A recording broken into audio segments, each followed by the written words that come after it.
magic. 6, 5, 4, 3, 2, 1, 0. The Mini Vinny Show. Talk paranormal. Hands up, hearts open. The night gets formal. My head's buffering really bad. Let's talk paranormal. Mini Vinny's still with us in spirit. All around Don't us. forget, let's talk paranormal. Hey, what's up, everybody? It's another Friday night at Let's Talk Paranormal. Woo. Are you frozen? No, Nicole. Did we unfreeze you? Uh-oh, she is doing the spinning wheel of death. Well, anyway, while she's fixing, I want to bring up our wonderful guest, Dr. Bill. Are you ready? How you doing? Doing good. She's spinning. Uh-oh, here she comes. Hang on. Wait a second. Technology. See? There we There we go. go. Can you hear me? Yes. Yep. You're back from the spinning wheel of death. How was the venture? It's buffering really bad on my side. Uh-oh. Is So, it only me? nope. I believe so. I'm good. Are you still good? Hello? Can you hear me? All right. I'm going to move to a different spot because maybe that's why I don't really know why. Alrighty. So, Dr. Bill, Yes. is it okay if I call you Dr. Bill, or do you want me to call you Bill? You could just call me Bill. It's fine. All right, that sounds perfect, Bill. So, first off, the number one question of all, of course, what got you in to wanting to do paranormal? Well, I started when I was young. I was just one of these people that was always drawn to anything like horror, paranormal when I was a little kid. Nothing really scared me. I was more intrigued by it. You know, I always joke. I said, where I lived in New Jersey at the time, you always had like that one house on your block that was called like the haunted house everybody was scared of, back then. And Yeah. all the kids would run by it. I wanted to go inside, I wanted to know what was going on inside there, who was in there, what was going on. I just was Nice. always drawn to it. And it made me like go on my own and try to learn, because back then you couldn't really find a lot of people into this. It wasn't talked about a lot, back in the early 80s, late 70s, early 80s. So, I kind of learned on my own with books and reading up on the little bit that you had out there, not like today where you could just hop on and find anything. But it kind of just drew me in. I just was always intrigued by it. And I had my own experiences that I was trying to figure out, was it, something that was real, or was I crazy, or what was going on? Because Exactly. it wasn't talked about back then, and I grew up in a Catholic household, so you couldn't really talk about it too much. Okay. So, what moved you forward into demonology? Well, it's one of those weird things. It was, and again, this is where I say it was kind of a calling for me, because I went on it was 1989, and I was on my first ever case. I had a friend of a friend who needed a team member to go in because one of their members was sick, and they were going into a residential home. I was all excited to go check it out, and it turned out to be a rare demonic case. Now, Ooh. again, I've been doing this 36 years. I've been part of well over 1,000 residential cases, and I've been part of 7 demonic cases. So it is very, very rare, but it happened to be the first case I was ever on. And most people would have run for their lives from that, probably, because the guy next to me got full on attacked in the house. And it drew me in. It made me have like so many more questions about what that was, why it was there. It didn't. I mean, I can't say I wasn't scared, because anybody who says they were not scared on something that was a demonic case is completely lying, or they've never been on an actual demonic case. So yeah, you can't say you weren't scared. I was terrified, but it drew me in. I wanted to find out what it was and why, and like, why was he attacked? Why wasn't I attacked? I didn't know things about protection back then or anything like that. So, it was kind of just kind of pulled me in. I always joke. I say every one of the 7 cases I was on, I was pulled in, by another team for help, and every one of those 7 teams quit after those cases. They never did this again. They were so frightened by what Wow. they saw, not realizing they would ever see something like that, and they never did it Wow. again. Yeah. Was that So around you here? you're What? It was all in New Jersey. Most of them were in New Jersey, New York, and Pennsylvania when I lived up there. Oh, and you're saying that you saw stuff. You saw more things, or what did you see?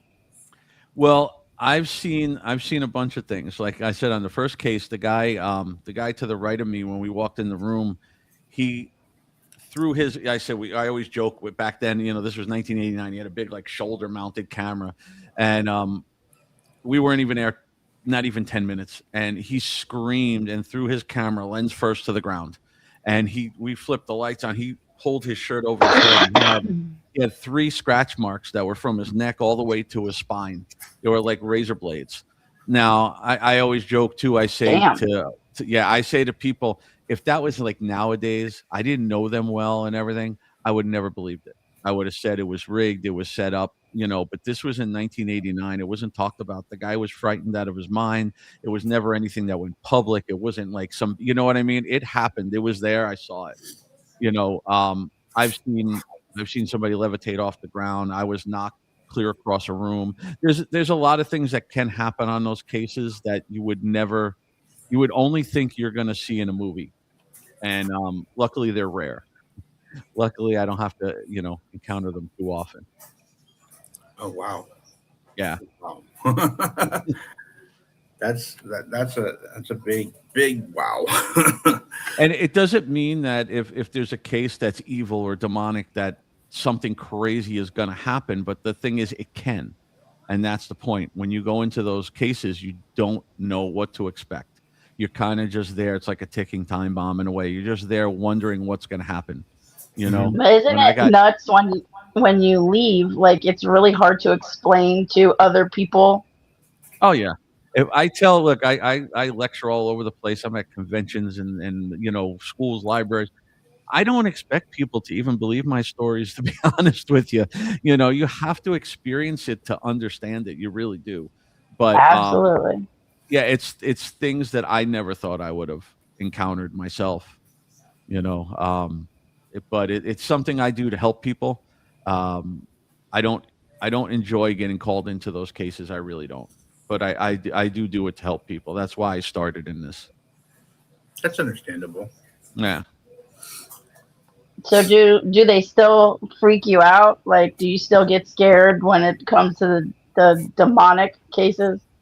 Only those cases. Honestly, going and just investigating a home or even a public place or something, I get touched. I get even shoved a little bit or things, and it doesn't affect me in the slightest bit. But anything where I'm going in that could be or is demonic, yeah, because you, like I Yeah. said, you're just sitting there kind of waiting, like what's going to happen. Like when I got knocked across the room, I was on the floor, and I wasn't on the floor like, oh my God, what happened? I was on the floor like, oh my God, what's next?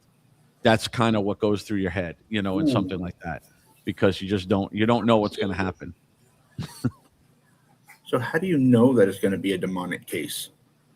Well, usually when I'm called, I mean, it's very rare you're going to walk into a case and happen to get that. But usually it's from a team that goes in and they experience something that they don't understand or they can't figure out or if they've never experienced before.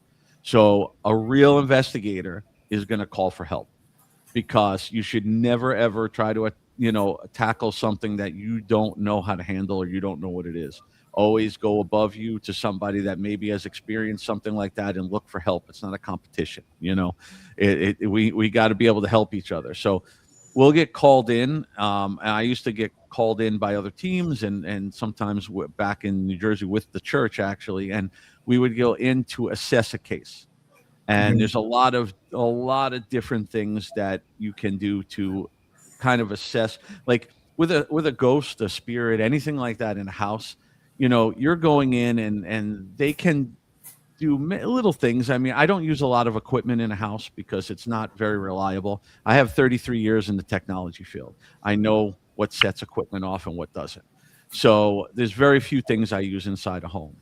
But when you go in to assess a case that could be demonic, unfortunately, the only way that the demonic really reacts is by religious provocation.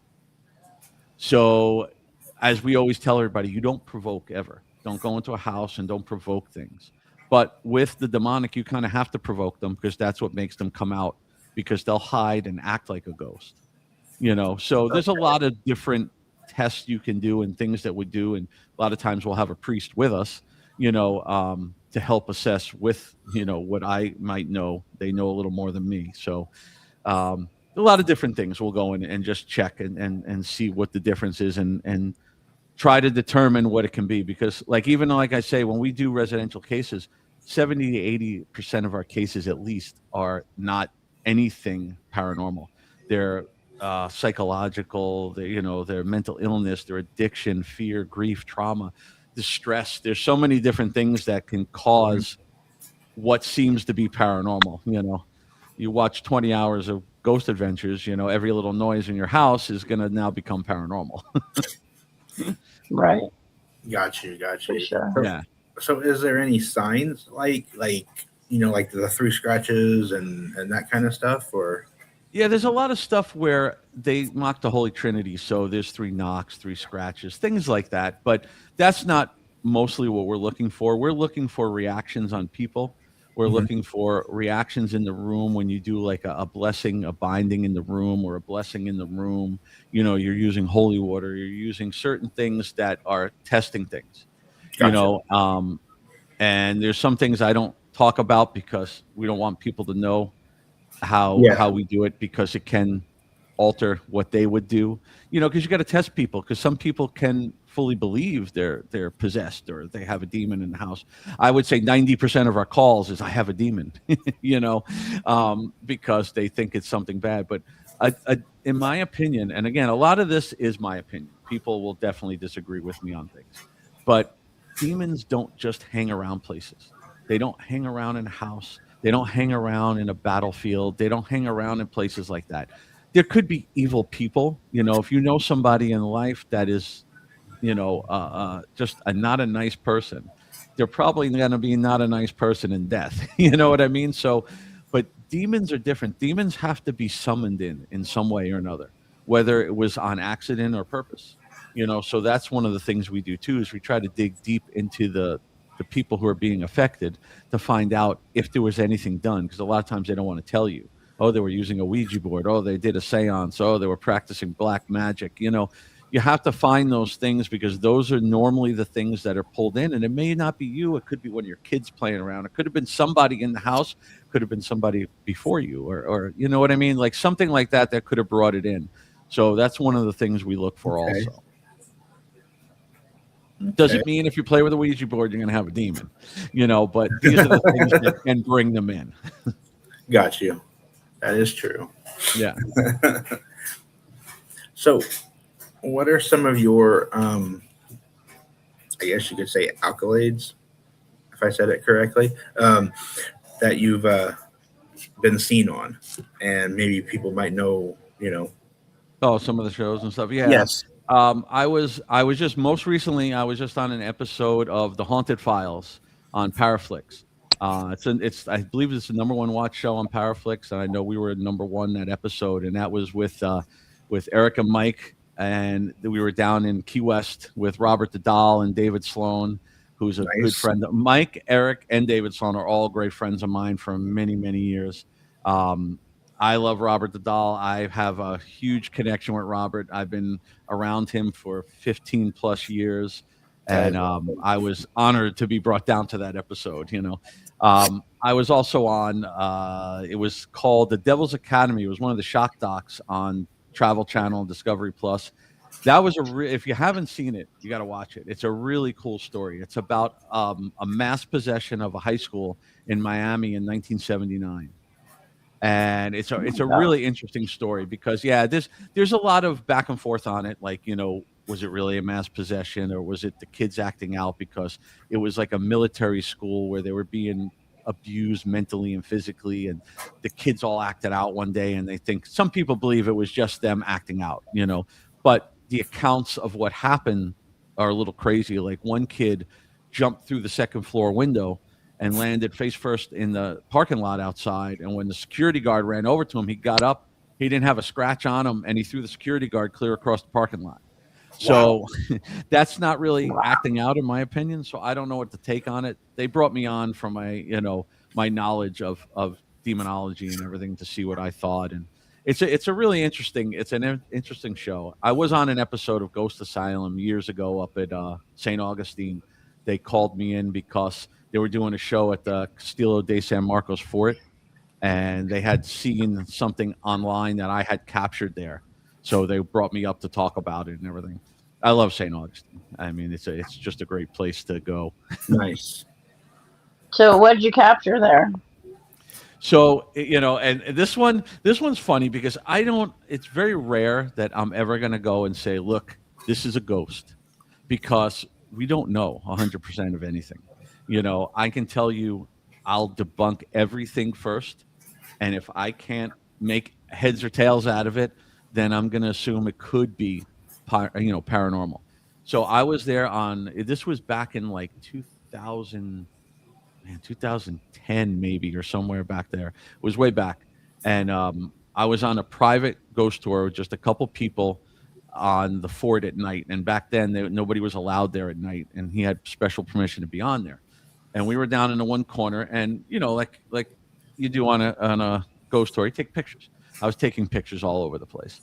And you don't really notice stuff until you get home. And it was probably months later. It was on the corner of the fort in the back. There's a wall by the water. And you see a person sitting there on the edge of the wall leaning against the tree. Has no head, or at least you can't see a head.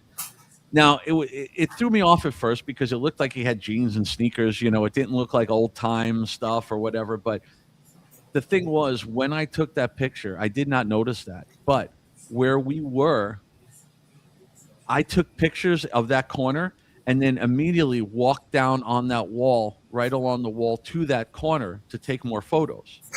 And there is no way, if there was a person there, an actual person, they would have either had to walk past us or jump in the water. There's no way we wouldn't have seen them because we were right there. Huh. I don't know. Yeah. See, when I start talking about things, then I go off.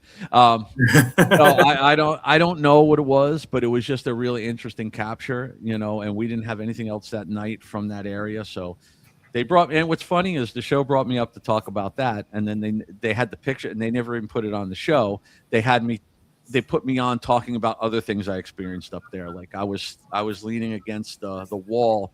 That's the firing squad wall. Like you could see all the bullet holes in the wall and stuff. And while I was there, had my back against the wall, and I was talking to my friends, and something grabbed my shoulder. So, and nobody could be behind me. So, they had me on talking about those things. So it was fun. It was, I don't mind going up and talking about everything I've experienced. Right on. You got another question, Nicole? No, not really. The reason why I was asking about that is because I've been there before. And I took my daughter and her friend with us. And kind of like when you walk in, like where the drawbridge is, and then you go into that big courtyard, you can go to your right and there's a bunch of steps, or you could go walk all the way around it. So like the very right-handed corner, the second room to the very corner, I was standing there and I was getting ready to walk through, and I felt a sensation, and my daughter looked at me and she's like, "Mom," and I'm like, "What?" She goes, "There's a man standing there, like right next to you." And I was like, "What?" I was like, "How do you know that?" And it was funny because I was feeling it, but here my daughter is, that I didn't even know had any kind of, abilities, was like, there's a man in a uniform standing next to you. I'm like, holy shit.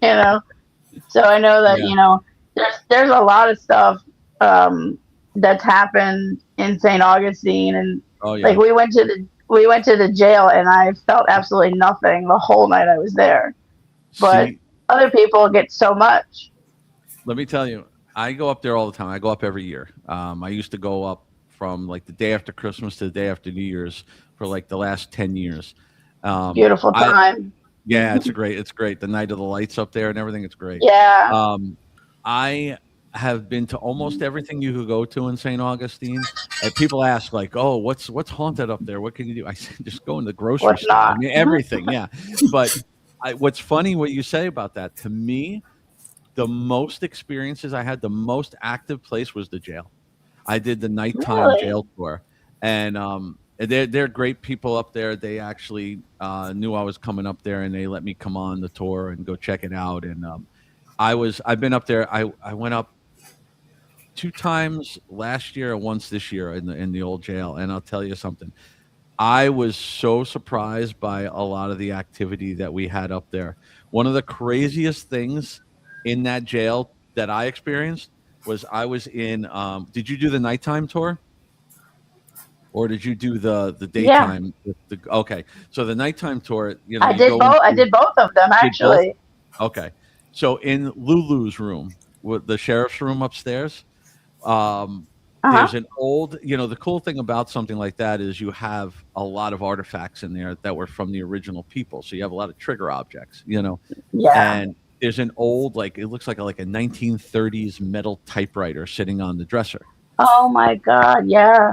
Yeah, remember that? So I'm Yeah. standing there, and we were doing some EVPs, and all of a sudden, out of the corner of my ear, I hear click, and I was like, looking at the typewriter, like, no, no, There's no no, way that just happened. no, no, no. So I kept going, and all of a sudden, here, click, click, click, and I look over, and I'm like, what? And I'll be honest. The first thing I did, they tell you don't touch anything. The first thing I did is I picked that thing up. Touch it. I took out my flashlight. I said, "This has got to be rigged," and it wasn't, because those typewriters. I mean, you have to put a tremendous amount of pressure on those buttons to make them click. You know what I mean? They're old, they're rusted. It's a lot. I mean, I pushed them myself, and it was hard to push them, and that amazed me. And I grabbed Giselle, the tour guide, and I go, "All right, what's up with the typewriter?" And she looked at me and she goes, "That's the first thing I asked when I heard it go off." So it's something that happens, common over there. So I was impressed with that, but it was in my opinion, it was a pretty active place. I like that. I like the lighthouse, the fort. I mean, really everything there. I've been around most of the places there, and it's just a great all around city. You know. I've never got into the lighthouse, but the fort we did. I've been to the fort quite a few times. I've been to the jail a couple times, and then usually when I'm there, I like to go to the cemetery. So Oh yes, yeah, absolutely. we usually end up in there. So, Yeah. but it was fun to bring my daughter and her friend. Her friend was totally freaked out by everything, but me and my kid were having a good old time that weekend. I'm gonna call out one of my friends here. So this was this was one of the greatest experiences up at that jail. So I have somebody on my team. I say she's my niece because she's my best friend's daughter, and she's on my team. And I was up there. It was 2 or 3 years ago. I forget.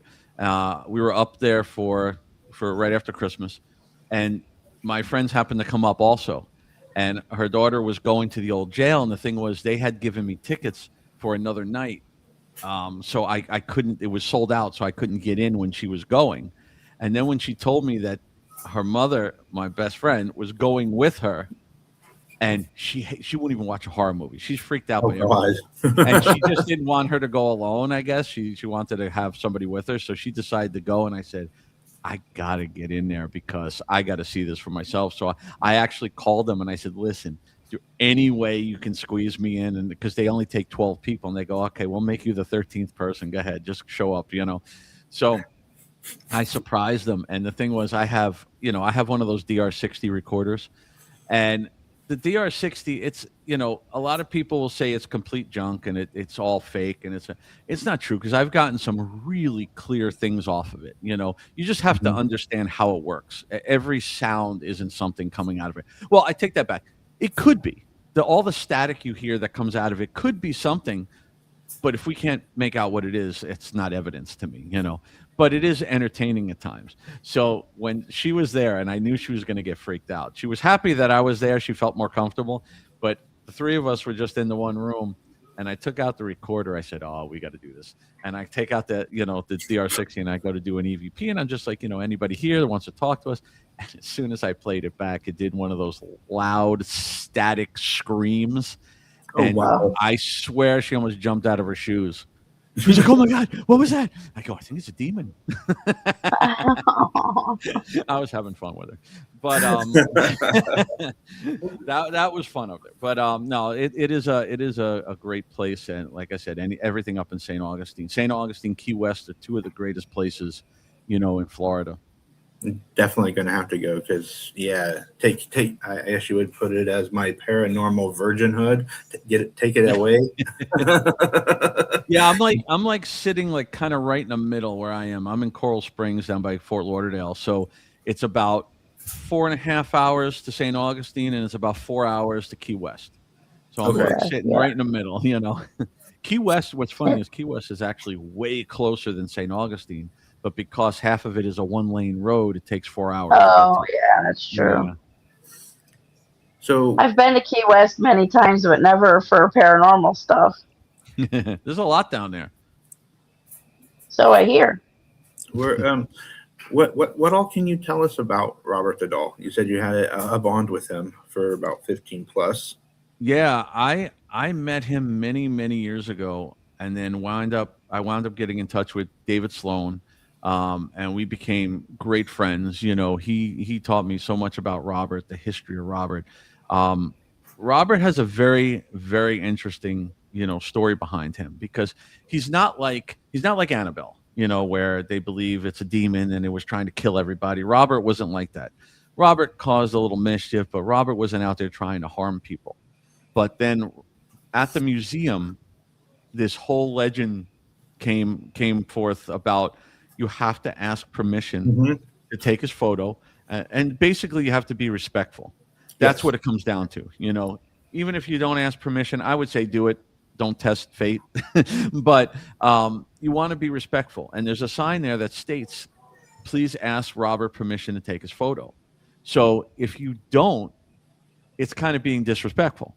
Yeah. So when they have tens of thousands of letters down there, handwritten letters that go to Robert like yearly, that are begging for his forgiveness because they went down there, disrespected him, and then they left, and all kind of things happened to them, bad luck, all types of stuff. And when I lecture about him all over the place, almost every lecture, as soon as I bring up Robert, somebody's like, they got their hand up with their stories, and I've heard everything you can imagine. I even have, I did write a book. It came out last August, Living Okay. Life Haunted, which is my whole 36 years in the field. I did a Okay. full autobiography, and there's a whole David actually wrote the foreword, and there's an entire chapter on David and Robert and all the people I met affected by Robert. Okay. So some of the things I've heard, like I was at MegaCon one year and I was doing a lecture there and I was talking about Robert, and this guy was in the back, like way in, because those rooms are like 500 people, and he's in the back, like, hey, hey, hey, So I said, "What's going on?" He said, "We were just there last week." He said, "I went down there with my friend." He said, "We went in. My friend thought it was a joke. He was disrespecting him. He was laughing at him. He was taking pictures." He goes, "We come out after and we get in the car and the car won't start." He Eh, said, "So I had somebody come over and they checked the car out and they said the starter was dead." So he said they left the car there overnight because it was late. They got back in the morning. They called AAA. The car still wouldn't start. They called AAA and they waited. And he said he started bothering his friend. Go in there and apologize to that doll, because you could go in during the day. It's a museum. And finally, he got him to go in and apologize. And when he came out, AAA showed up and they turned the car on. They said, "There's nothing wrong with your starter." mm, So Wow. Wow. can it be coincidence? I don't know, but I've heard everything. And like the one story that got me that I didn't even know how to react to, I was at it was actually at Coconut no, it was at the Coral Springs Library, my town, many years ago. Guy came up, he waited to the end of the show. He came up afterwards. People come up, ask me questions, talk to me, take pictures, whatever. They all left, and he just waited until everybody was gone. And he came up, and I said, "Yeah, you want to talk about something?" And he goes, "Listen," he goes, "you need to tell everybody how dangerous and serious Robert is." And I'm like, "Well, I mean, we're not trying to scare people." I said, "As long as you're, nice to him. He's fine. And he said, no, you don't understand. I went down there with my wife. We were taking pictures. We were doing stuff. She thought it was a big joke. She made fun of him. She didn't ask permission. We left on the way home that night. We got into a car accident. She was killed. And I was like, I didn't even know how to react to that. Wow.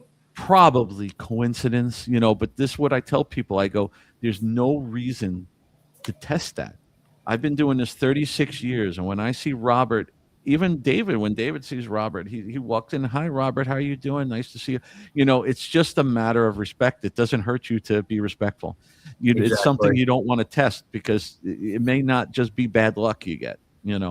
But the story behind Robert was he was given to a boy named Robert Eugene Otto when he was a little kid, and there's a lot of there's still I think a lot of back and forth between it. Some people used to say it was given to him by one of the servants in the house, but it was gifted to him as a little boy, and he developed a very strange attraction and connection to this doll.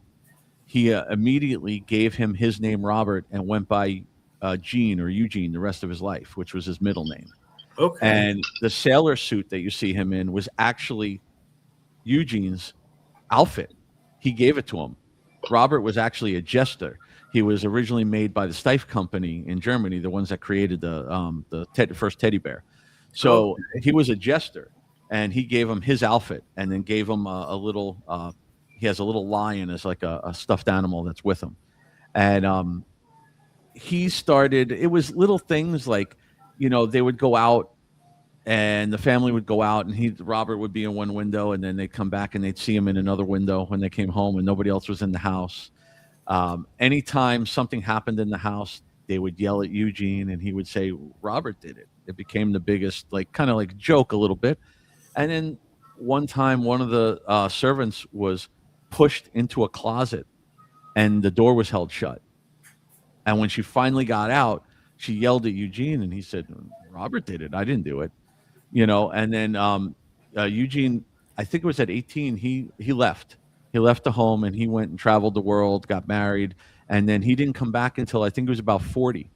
And when he came back into the house, he had the doll. I think it was in a chest up in the attic because it Mhm. was the family home. He went and got it's called the Artist House. If you go to Key West, you can actually it's a bed and breakfast.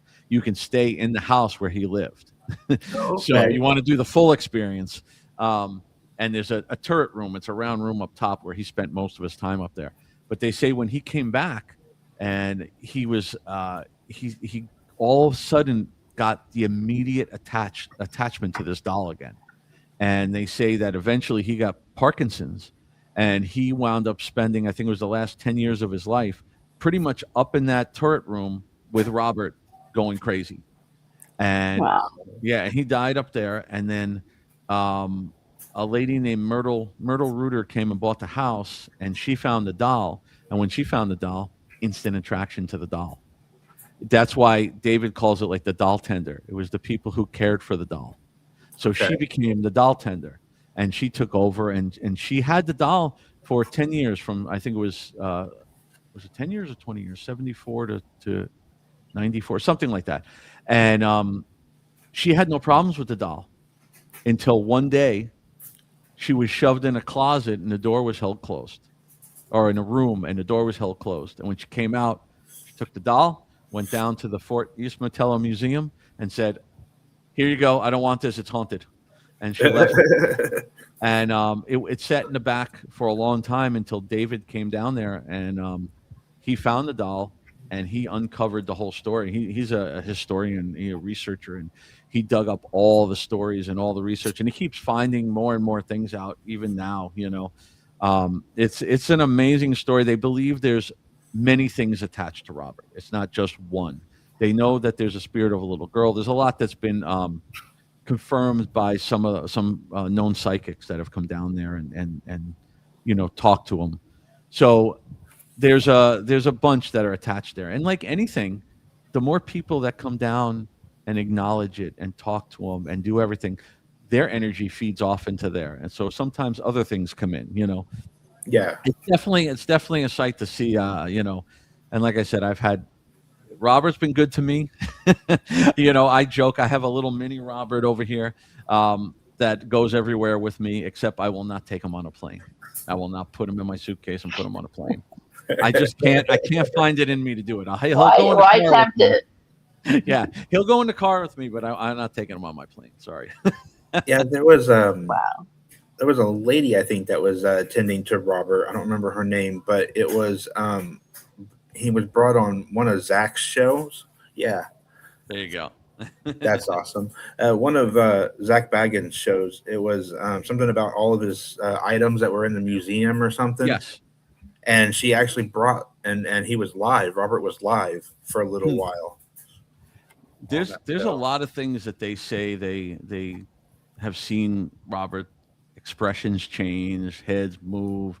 On David's tour, they've had things where somebody had a cross on and the cross burnt them, and it Ow. had the burn mark of the cross. And there's a lot of different things. I don't take it as I've been down there many times. I don't take anything down there as being demonic. But in the fort down there too, if you go on David's tour, the cool thing about it is it's not just Robert. He takes you down into that fort, which has a lot of haunted history to it, and there's a whole wing that is closed off that it's only for the tour that has all haunted items in it. Something specific that was given to me by David and was brought into my house and caused a lot of problems in this house, and it's actually back down there now. When I went down to film in February, I brought it back down there, and it's now under glass. I don't want it. It's there, so it's on display there. I don't know if he talks about it too much, but we talk about it on the episode a little bit. I'm definitely going to have to do a road trip.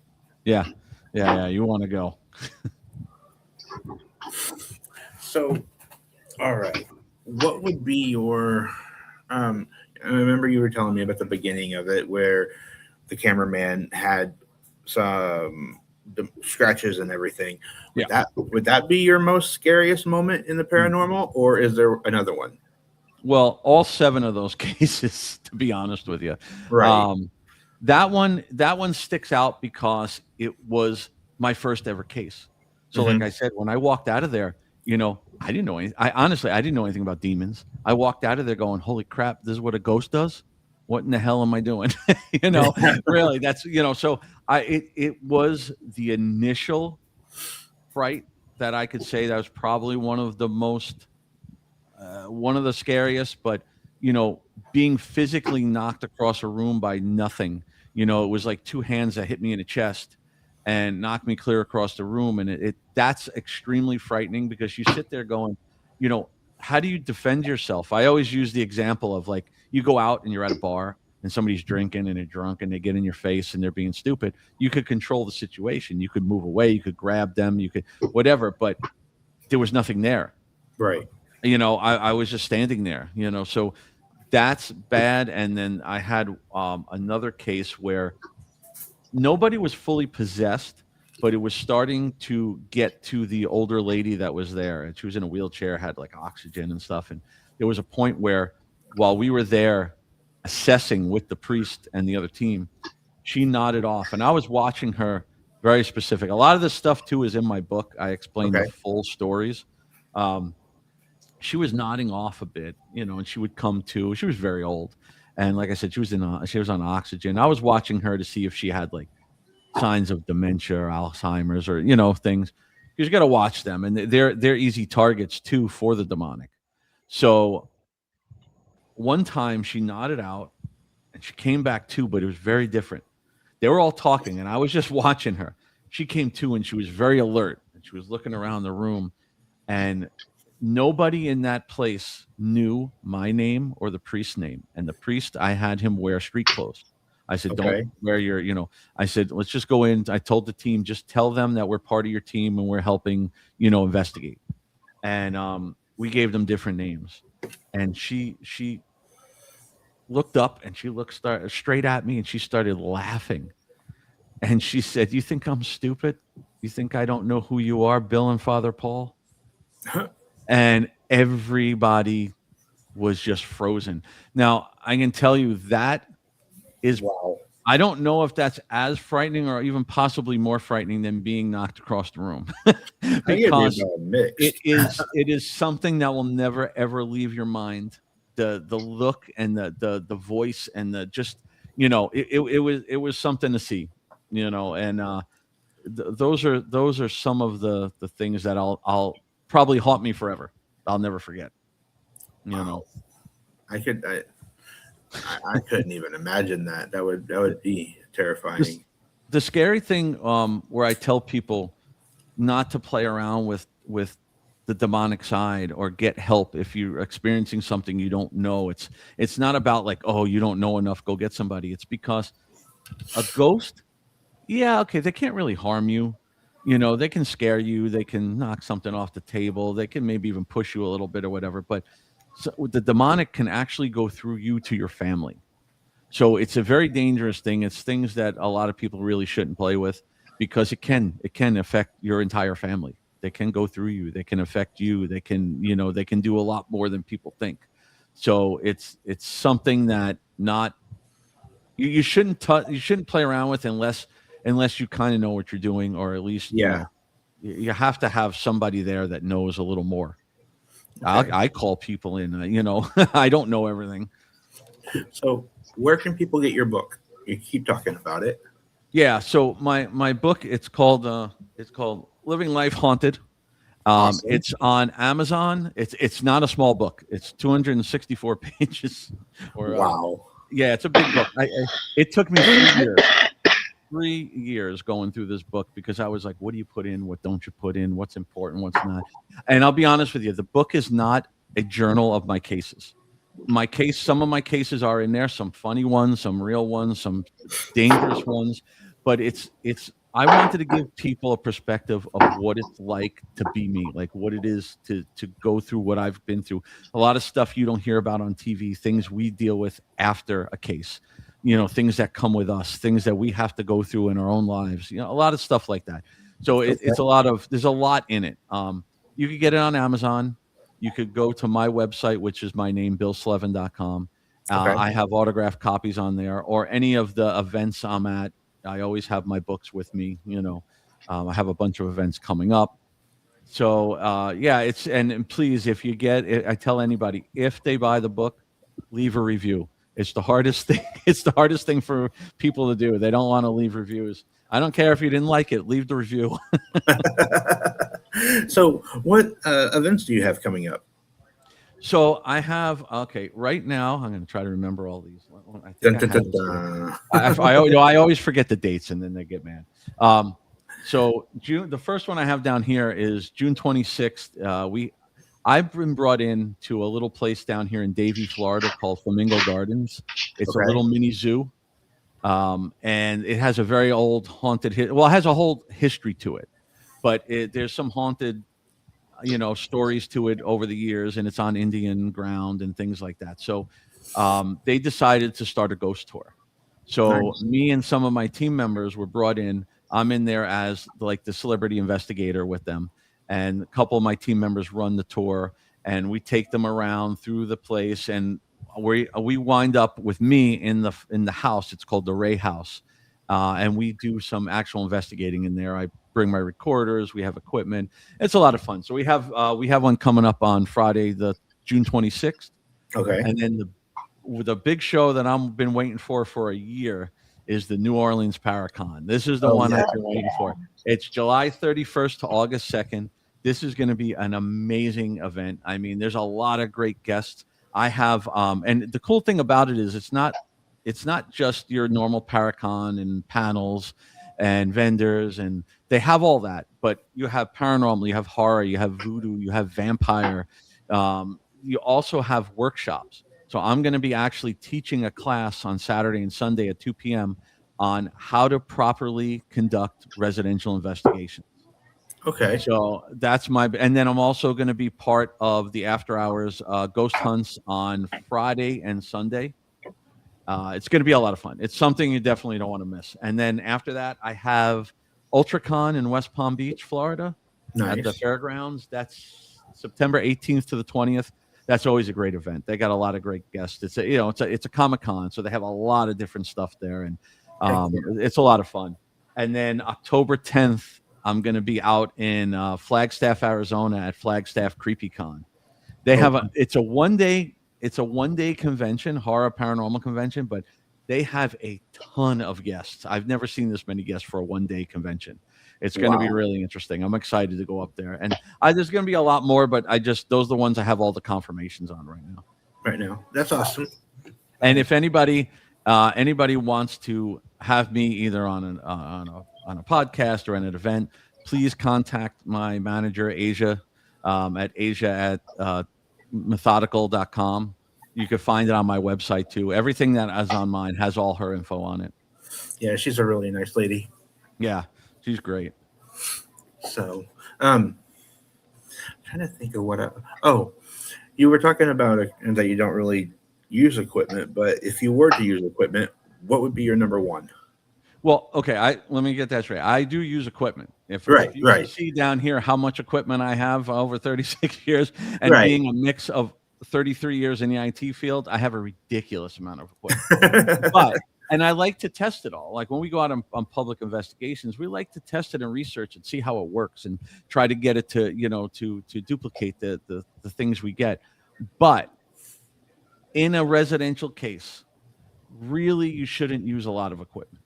Only because some of it is so flawed that there's so many environmental things and that can set it off. So normally I'll go in a residential, I'll go and use audio, video, and environmental stuff like EMF, but not EMF to do like yes or no, EMF to do baseline readings around the house to see if EMF is, something's coming out of the air conditioner too much, or, where it's coming from. And then things that do like temperature changes, humidity, vibration, things like that, and our own natural senses.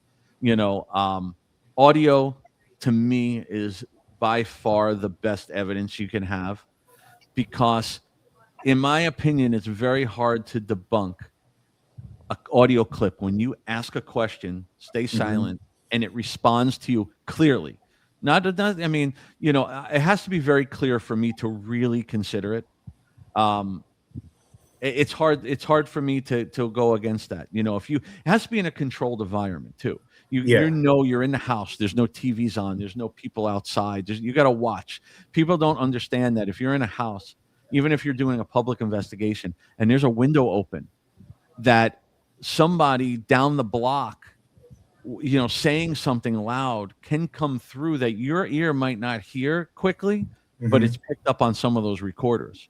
So you got to look at a lot of different things, even like wind coming through, the window. There's a lot of different things you got to look for. Just always use a controlled environment and try to debunk everything first. That's how I look at it. Nice. Is that what you do? Nicole? Yeah, do the same thing. Usually, like you said, when I go to a residential, I do kind of the same thing with the EMF. Try to get a baseline reading in most of the rooms so that if you have a massive jump, there's some sort of reading. There's a reason to why. But there's so many false positive kind of things that could happen. Yes. And a car going by, lights on the window, a phone or somebody getting an email. There's just so many things. That's why go ahead.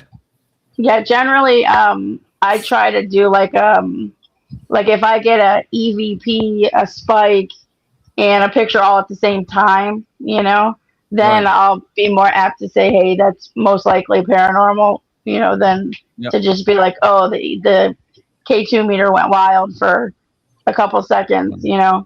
And then you can see a pattern sometimes with a K2 meter. Like when people are getting, say somebody forgot to put their phone on like airplane mode or something like that, or their apartment upstairs is, getting emails and stuff. Like it has its own like kind of pattern to it. So I try to I really don't use a K2 all that much anymore. Right. Yeah. There's so many different things. And it's one of the things I know I get a lot of people disagree with me on certain things. Like I will say, in my opinion, I will say, never, ever use phone apps. I'm telling you that as an investigator and as an IT professional. I've Okay. worked with Right. people who build apps, not these apps, but I can tell you that those apps, most of them are programmed to produce responses. And the thing is, the app does not, people don't understand this. The app doesn't, you do not have to give permission to the app to access stuff. If you say no or it doesn't ask you, it still can get to your stuff. Some of Okay. them actually use um, AI. Like they'll use, if you have your stuff on, they'll use GPS to know where you are. They'll use active listening, like in Alexa, to understand what you're saying, and then they'll use Mhm. AI to respond to you. Not all of them, but Yeah. that's what a lot of them do. They're just not accurate. And the other reason is, with your phone, it doesn't matter even if you're on airplane mode. I tell people, if you're using it to record, I mean, you can use it to record audio and stuff, but it's not the best thing. I'll have other stuff with you, because even on an audio, and let's say you're in airplane mode, there are Mhm. still apps running in the background, and they make little tiny vibrations or dings that you may not even notice, that will contaminate your audio or your video, Okay. you know? And I tell people, even with your recorders, use multiple if you can. I always have, a lot of times I have a wrist recorder that's from the Ghost Stop, and it just, you put it on and it'll record like 25 hours continuous. So you just put it on when you're in there, and then I'll also have another one that sits on my video camera. It's a Tascam that just runs continuous, and then I use the recorder, because this is what I tell people. Or if you have two people that have recorders, use them for the EVPs, because if you this is again my opinion, if it comes up on both recorders the same sound or the same anything, Uh-huh. then it's most likely not paranormal, it's something environmental. Because Okay. the spirits, we believe, are using the energy harnessed from the device and from the area to respond to you. So if it comes out on both, it's probably something environmental that was in the air. Yeah. Where if it only comes on one, then it's more likely to be paranormal, because if there was somebody in the room that maybe you didn't hear, or somebody, like I said, maybe they were outside, you didn't hear them, both recorders are going to capture that. So if you get it on one only, that's where I take it more real. Okay. I had a couple of years ago. I met up with a team because like years ago we had more teams than we do now. Like now it seems like everybody's kind of independent and they do what they want to do. Yeah. But back and I don't know if you ever went to like PIA or any of those kind of things. Oh yeah, I used to But go there. yeah, I did too. But back then you had to have a team even to go, you know. Yes. Yes. But that's when they started like coming out with these apps and stuff. And I always told people like I would rather have a piece of string with some bells on it than to use Yes. the app. Like, and people would look at me like I was absolutely nuts. And I'm just like, I don't know. I just don't know if I can trust the app. And there's just too much, electronic stuff going through it. Right. And I guess I pissed a couple of teams off because I refused to, go with their app thing. And I mean, I have the apps on my phone right now just to see what they do. But like, Yeah. I've never gotten anything great on the apps. Well, the thing is this, I tell people you could take them and you could test. I mean, I tested them, almost every one of them. I'll put it out there every once in a while and test it with things, put it with other equipment and see what comes up. But you have to remember, one of the things I tell people, the easiest way to test it is take Spirit Box or Spirit Talker. Okay. Mhm. Put that thing on. It's supposed to mimic like an Ovilus, okay, which is a word bank or whatever. But take it out. Take out your Ovilus even. And I know a lot of people don't believe in them. I believe in it this much. I've had weird things occur with it that I can't explain. But the Ovilus will produce words sometimes just randomly. But the Spirit Talker, you put that down, leave the room, and come back 20 minutes later, and it has a full-on conversation. And Yeah. it's always like, get out, demonic devil. Scary. Yeah. It's always, Yeah. it's always crazy stuff. And, like these people on, I don't want to call them bad, people on TikTok going through cemeteries all day long with the Spirit Talker and things like that. And they're talking they're like, oh, thank you, Johnny. Oh yeah, look, this is Johnny. It knows what you're saying. I don't know. Yeah. I just, Right. it's just, it's too much. If it's that easy, I mean, we would all have crazy amounts of evidence if it was that easy. Yeah. You know, True. it's not like And that would be demonic stuff every single place you go. yeah, yeah, yeah. That's But I do have one question for you, more or less your opinion. yeah, Last Saturday, I was on an investigation, and I was sitting in a chair that was supposed to be like the guy that owned the chair, used the chair throughout his career, was a judge. And so I asked permission to sit in the chair, but previous investigators had both put on either arm a flashlight, you know, Okay. on either side, kind of like a yes or no kind of situation. And now I had the flashlight to the right of me. Every time I was asking a question, it seemed like the flashlight was going on and off to my questions, or when I would ask to turn it on or ask to turn it off. Now, I have right. heard other investigators say that somehow that the whole thing with the flashlights have been disproven. And I was just wondering what your opinion is of that, or has it been disproven? Yeah. Okay. So people are not going to like me for this one either. But I speak out about it. The flashlight trick. Can something do it? Sure, it can. I mean, we know it can manipulate electronics and everything. But here's the thing: a ghost, if they want to manipulate a flashlight, they'll turn it on. The problem is this flashlight trick, as we call it, was brought. It was created on a TV show. Not going to say where. On a TV show. And the thing is, they take a mag light or a similar type of flashlight and they unscrew it, they put it on, and they unscrew it until it just goes off. So you're just breaking the connection, right? And then they sit there and then they ask questions, like you saw. They ask questions. And every once in a while, it'll light up and they take that as a yes. The problem is if the temperature shifts 1 degree in that room, it's enough for the case to expand and contract. So every once in a while, the connection is going to touch. And it's been proven that I have a video somewhere that I use sometimes where the guy proved it. He took it and he took a hair dryer and he turned it on, turned it off, and you watch the light go on and off, turned it on, turned it off. Anything that was hot, cold, anytime it would make it go on and go off. And that's what I say. Could it be something? It's kind of like the static on the recorders. It could be something, but we don't know. So the point is to make it more real, just leave a flashlight there. If they want to turn the flashlight on, they'll turn it on. It's kind of like the cat balls. Yeah. The cat balls go off constantly because they move around so easy. So I know there's a lot of people out there that have them now, but I created on my 3D printer cat ball holders. And you Yes. put them in those holders. And believe me, they very rarely go off. If they go off in that holder, then I'm more, tempted to believe it could be something, unless somebody banged really hard or something. But you can sit there with some of those holders and you could bang all around it and they don't go off. Even at Flamingo Gardens one night, we had one that just kept going off on the thing and we couldn't replicate it. We were banging, we were moving it. It wouldn't go off, but every once in a while it would just go off on its own. So I don't know. But that's my opinion on the flashlight. I mean, it could be, but it's for me, I look at it this way. If I can prove something scientifically, then I don't consider it evidence.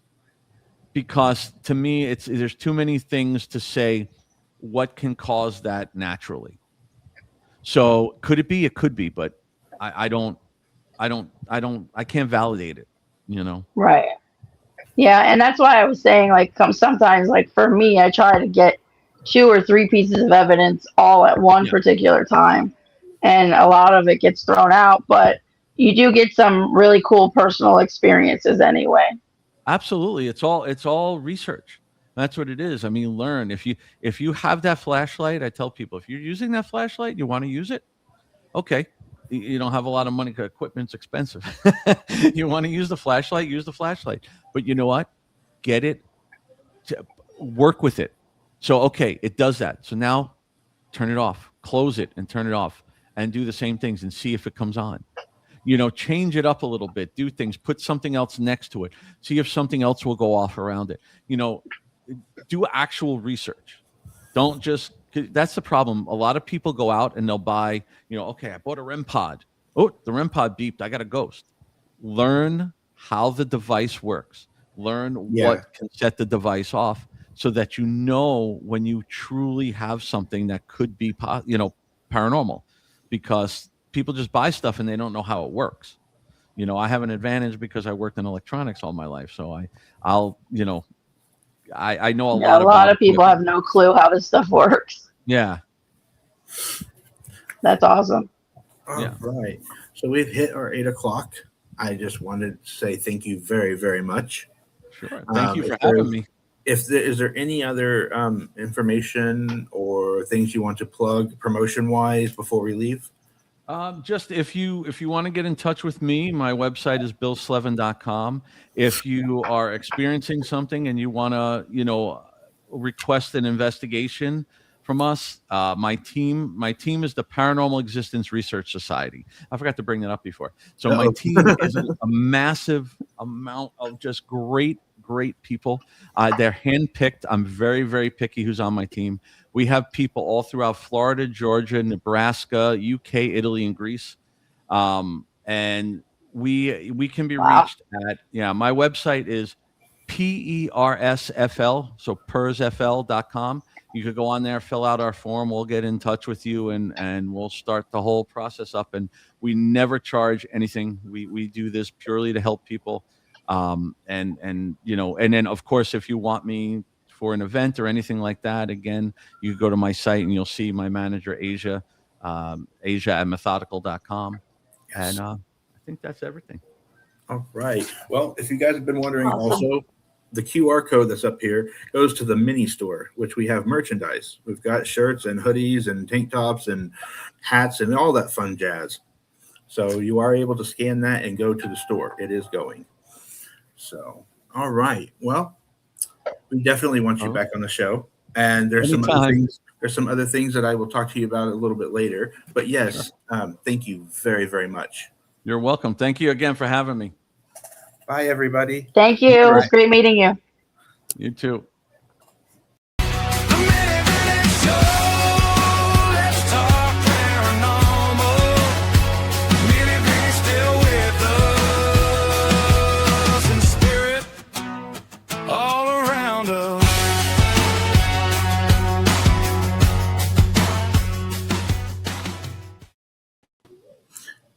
Hey, Bill.